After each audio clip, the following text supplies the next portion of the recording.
Seventh-day Adventist as well. So I just want you to know that, all right, up front. Second of all, is when I've been around 32 countries, I just spoke to the government of Honduras 3 weeks ago. And I heard that some of you have gone to some mission trips to Peru or something like that. Who went there? Cool, hi. I'm going there in June, Lord willing. And as I go from place to place, we here in the Western society, I want to bring a message today for you specifically, that when you go day in, day out to school and you say, I'm a Christian, what does that mean? What does that mean for us? What does it mean when God says, I have a hope, plan, and a future for us? And we know that that's what God says. And what God says, He actually means. And God never forgets. He never leaves us. But there are times we feel, though, that He's done just that.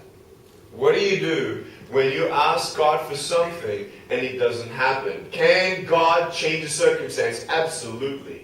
Absolutely. Have I prayed for arms and legs? Absolutely. Do I have a pair of shoes in my closet just in case He says yes?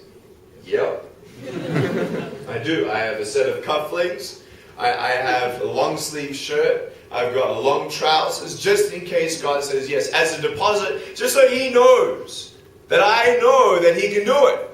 And I had faith. Now, not to say He didn't know my faith before I bought the pair of shoes, but I did it just in case anyway. I thought it'd be cool. So I did that. Now, when we ask God for something to change, as I did for many, many years, I prayed, Lord, give me arms and legs, give me arms and legs. And He said no until now. What if He says no till my last breath? Who is God? Why wouldn't God do that? Why wouldn't God change our circumstance?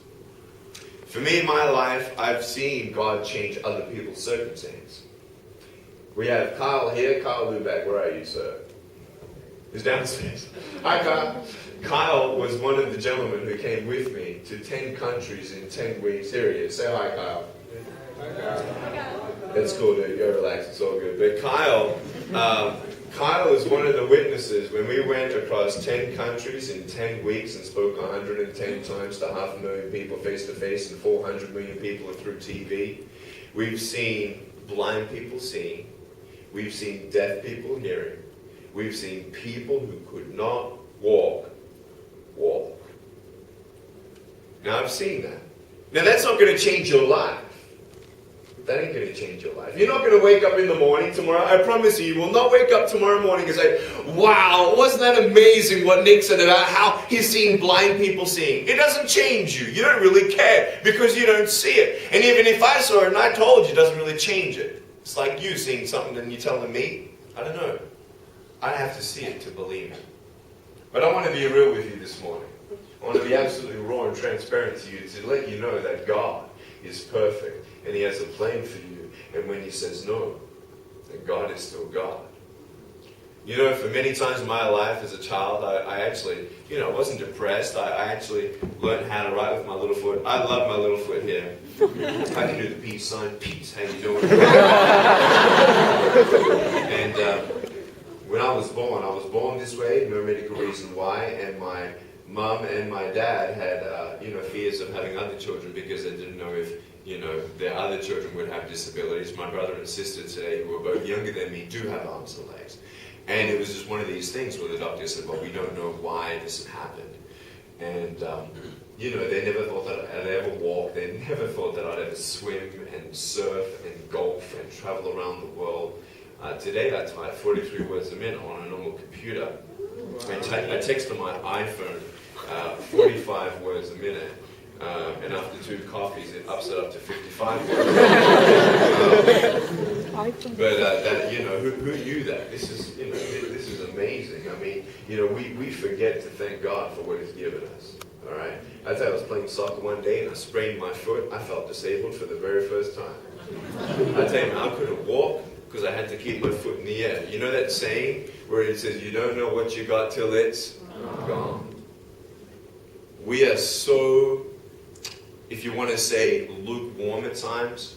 asking God, God do this, God do that. Maybe you worship God and you thank God because in the back of your mind you're hoping that He's going to change the circumstance and He's going to show you a little bit more. You want to know the biggest problem in my life? What's the point of having arm's length when you don't know if you're going to heaven? What's the point of being complete on the outside when you're broken on the inside?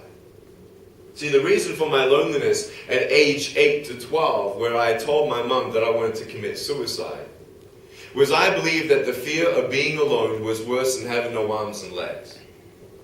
And I knew that in the depth of my heart, I knew that I wanted to be happy, and I wanted hope, and I thought, well, God, if you just gave me arm's length, then I would have hope. And then I found many people with arm's lengths looking for the same thing I was looking for. I used to think to myself, you know what, I'm not going to have a normal life. I'm not going to go to high school. I'm not going to go to college. I never thought I'd get married. I thought even if I got married, I can't even hold my wife's hand. I won't be able to hold my children when they're crying. But you know what I realized today? There's no point in a husband holding his wife's hand if he can't hold her heart. And you don't need hands to hold her heart.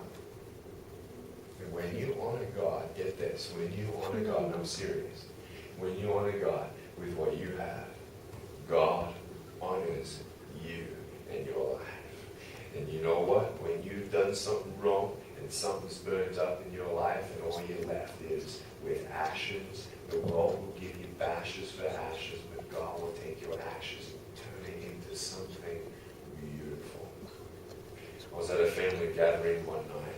And a 2.5-year-old girl, she was so cute, man. She had this pink flowery hat on, pink shoes on, and she was saying goodbye to everybody by giving them a hug. And she came to me, and she was about my height as well.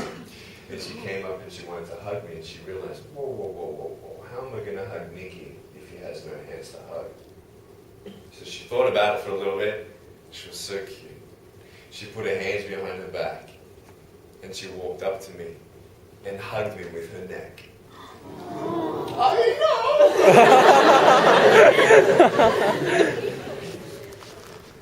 If God doesn't change a storm, God will first of all pull you through your storm.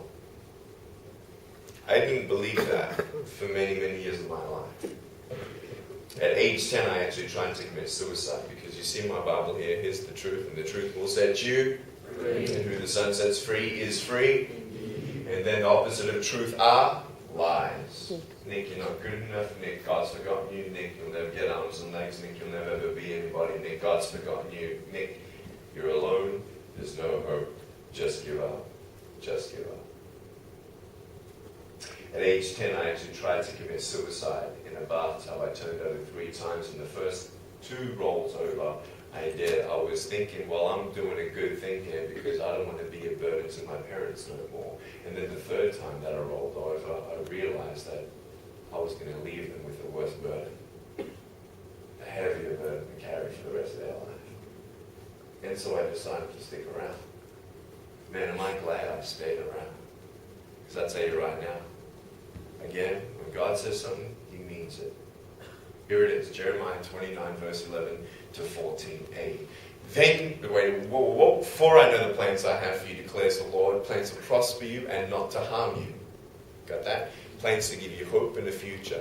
Verse 12. If you're seeking God, you haven't found Him yet, here it is. Then you will call upon me, come and pray to me, and I will listen to you. You will seek me and find me when you seek me with all your heart. I will be found by you, declares the Lord. See, the truth was always there. And just because you can't see it doesn't mean it's not there. Just because you can't see God's hope for you doesn't mean He doesn't have one. You see, many people think I only have 1 foot. Why? Because that's all you see. Well, what if you only believe what you saw? Then you're not living by faith. Faith is believing in things that you don't see. Certain of things hoped for. See my foot? I actually have 2 feet here. Let me get it out for you. Can you see that? Hello!